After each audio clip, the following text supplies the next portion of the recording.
Week 24 of the 2023-24 NBA season is in the books, which means it's time to run it back. This is Run It Back NBA Week in Review, LA Lakers edition.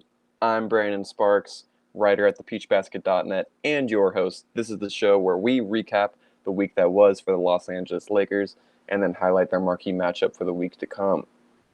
Let's begin by looking at where the team lands on the Peach Basket's objective power rankings this week. The Lakers overall went up one more spot on our power rankings to number 12, going from number 15 to number 12 in just 2 weeks.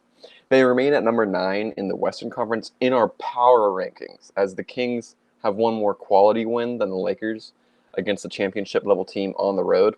The Kings have beaten the Nuggets 3 times this season, 1 time in Denver, so they remain slightly ahead of the Lakers for that in our power rankings.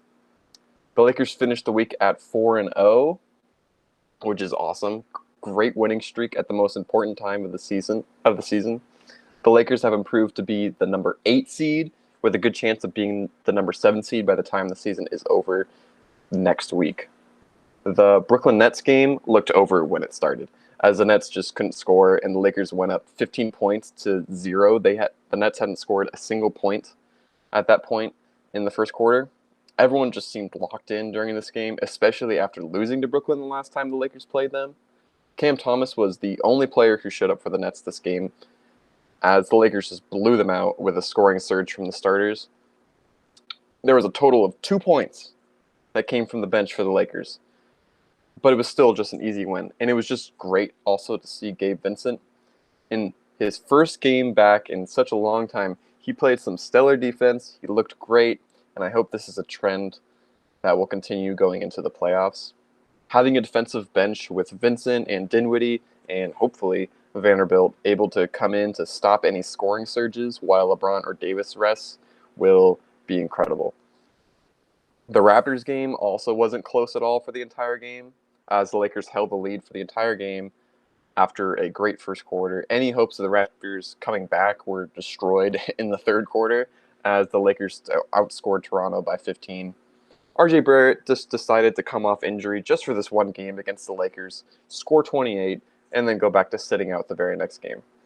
This is something the Lakers just got to deal with. Everyone wants to show up and show out when playing LA, even if they are not 100%. There are many, many cases of a player coming back off injury just to play the Lakers. I believe the Wizards game, the very next game, Kyle Kuzma came off injury just to play the Lakers and then sat out the very next game. It is just a trend that will always occur with LA, and it sucks as a fan to see that it could be an easy win and then one of their best players comes back to play, but it is what it is. The Wizards game was actually the second game of a back-to-back, and Anthony Davis just completely dominated. He finished with 35 points and 18 rebounds.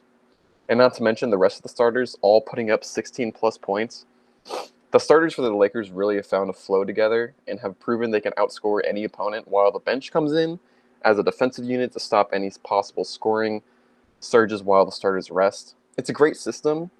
I would just like to see some more scoring come off the bench, especially from players like Prince and Dinwiddie, who have shown that they can score a lot of points when needed.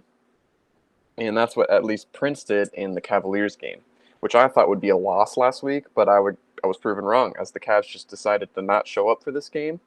It was the first game back home for the Lakers in a while, and our 3 starters in LeBron, Davis, and D'Lo really showed out. They each finished with 22-plus points each, and D'Lo hit some incredible threes where he just went on a rampage. He is a very streaky shooter and can get hot at any moment. And when he is hot, it's like he can't miss. So hopefully those moments come a lot during the playoffs. Prince had a great night off the bench, 18 points. He hit some great threes. He was driving in. He looked super confident. So I'm hoping that he can continue this trend going into this week and the playoffs. And the Cavs just did not seem locked in, except for Darius Garland. Even Donovan Mitchell couldn't score, finishing with only 10 points. Max Strus had 5 points. Jared Allen, I believe, had 11 points. Evan Mobley, I think, had 8 points. So I don't know what's going on there.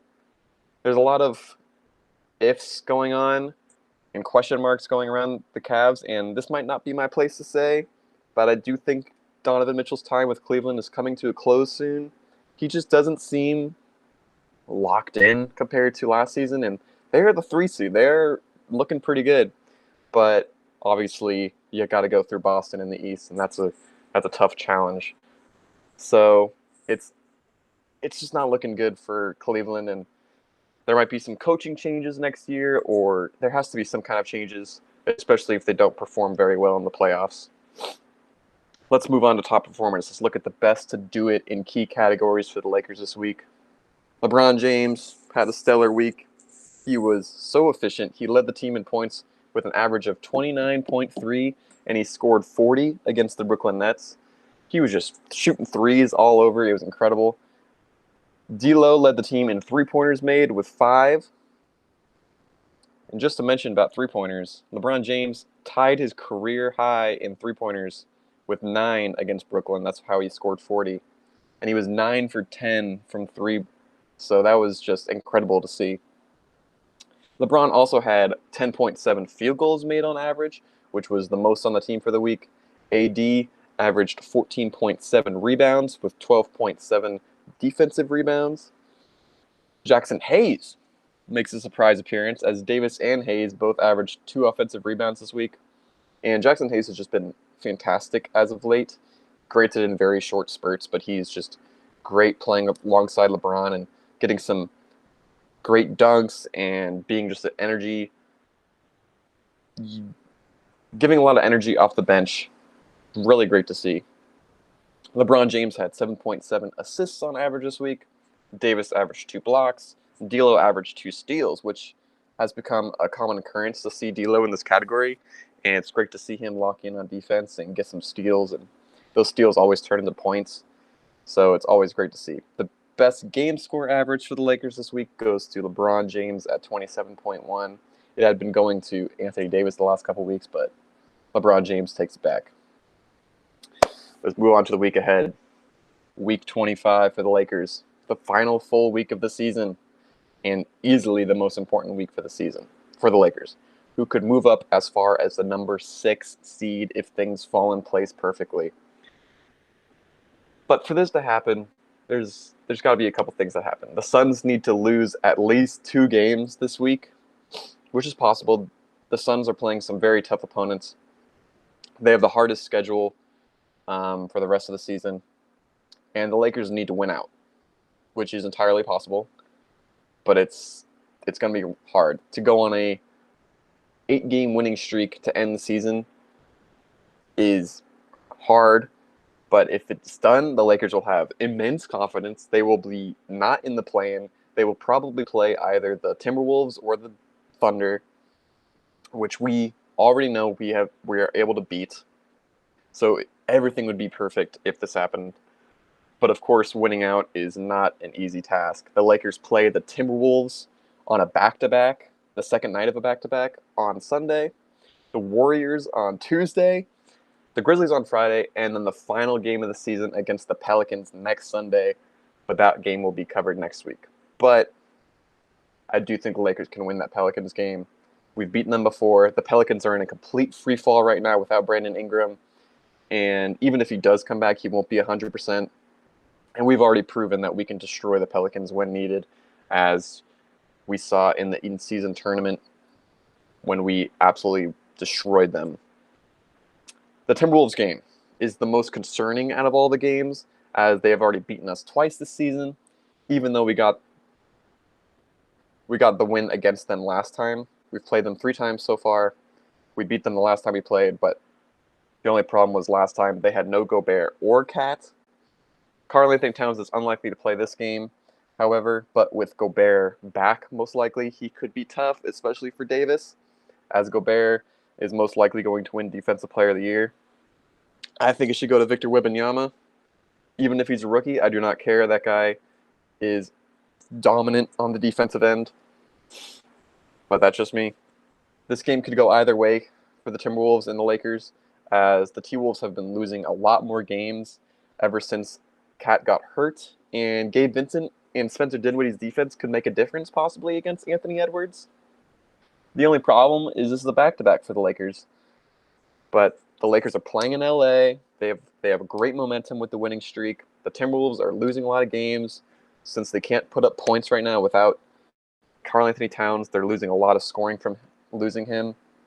So it could go either way. It is hard to predict who will win this game, but I'm going to believe in the Lakers and say they squeak out this win. It's very important for them to win this game, so I think they're all going to be locked in. They have this flow going on right now. There's a lot going great for the Lakers right now, so I really hope they win this game. On Tuesday, the saga of LeBron and Curry continues on national television. Must-see game always. LeBron can once again, if he can stop the Warriors and dissect their plays like he has in the past, should be a win for the Lakers, especially since the game takes place in LA and the Warriors are possibly going to be without Wiggins and Kuminga. So it is very possible the Lakers win this game. The Warriors have also just not been looking great as of late, especially without those two players. Curry can't do it all. So just got to pray that LeBron does what he usually does and dissects the Warriors completely like he always has. Let's just hope it doesn't go to double overtime like last time. Although it would be great to watch. But as a fan of the Lakers, I want them to win this game. But as a spectator, it'd be great to see a double overtime game. The Grizzlies game on Friday should be an easy win. The Lakers will be locked in at this point to win. Rui Hachimura always seems to have a great game against Memphis, and we destroyed them the last time we played. So there isn't much to discuss about this game, unless magically Marcus Smart and some other injured players for them come back to play the Lakers, which, is always a possibility when it comes to LA. It is a road game for the Lakers too, so that could be a factor as well. But I predict the Lakers going 3-0 this week. It could go either way for the T-Wolves game, as there's a lot of factors going into that game.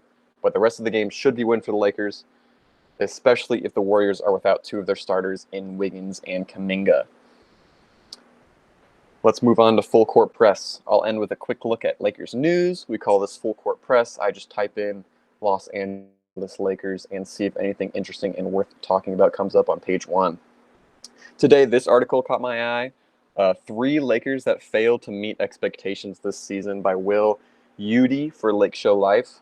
And it just discusses a couple of the team's players that just, we had a high expectations for, and they just fell short. Max Christie is the first one. This is his second year now, and he's had moments where even he would start some games. Darvin Ham, of course, we know he doesn't get the rotations right a lot. I think he's finally figured it out, but there was times where he was really just testing different lineups with Cam Reddish starting a lot and Max Christie sometimes getting starting minutes and Austin Reeves coming off the bench and just so many different factors. But Max Christie is one of the players that was kind of failing to meet expectations this season, and he just is not getting a lot of minutes anymore. I'm thinking now he's just a garbage time player. We just don't have the time to wait for him to, get better and give him the rotation minutes that he needs to improve. We have a championship window that we need to strive for, and if we, lose games because we decided to play Max Christie for too many minutes, then, we can't let that happen. So another player is Cam Reddish. I don't even know what the expectations were with Cam Reddish. There's always the word potential that is the defining word of Cam's career. He played for New York, he played for Atlanta, he played for Portland, and for Portland he was actually pretty good. He scored 11 points per game with the Trailblazers last season, so maybe he could prove to be a scoring boost off the bench for the Lakers. And he did the opposite of that. He scored exactly half of what he did in Portland at 5.5 points per game. Even though he got 26 starts this season, he was averaging over 20 minutes a night. Again, Darvin Ham, he's got to figure out this whole rotations thing, but luckily he's finally figured it out, I believe. But Cam Reddish did play some great defense, especially in the in-season tournament, and I think that's what was making Lakers fans believe in him. But he's just not good. Period. So hopefully Maybe in the offseason he can work on his shooting, but right now he's just not good enough to be getting quality minutes for the Lakers. And then the final player is Christian Wood. Christian Wood looked incredible at times for the Mavericks last season. He finished top 10 for Sixth Man of the Year while playing for the Dallas Mavericks. And for LA, of course, he decides to have the fewest points he's ever had since the 2016-2017 season. He's also rebounding his lowest since 2018 when he played 12 minutes a night with Milwaukee and New Orleans. He's a journeyman. He's been with almost every team, it feels like. And his best seasons came when he was with Houston and with Detroit. But Christian Wood, he's probably out for the season at this point. He has a very similar, if not the same injury as Gabe Vincent, which we all know has kept him out basically the entire season, and he just came back.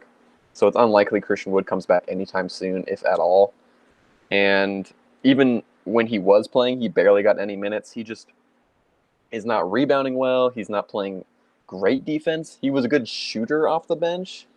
He could spread the floor as a backup five, which is always important.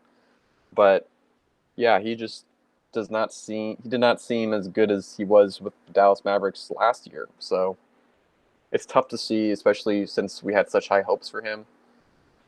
And hopefully next season he can find more consistency since we signed him to a 2-year deal, but I guess we will see. And that is it. Week 24 of the Lakers 2023-24 NBA season is wrapped. Join us next week for week 25, the last week, when we once again run it back.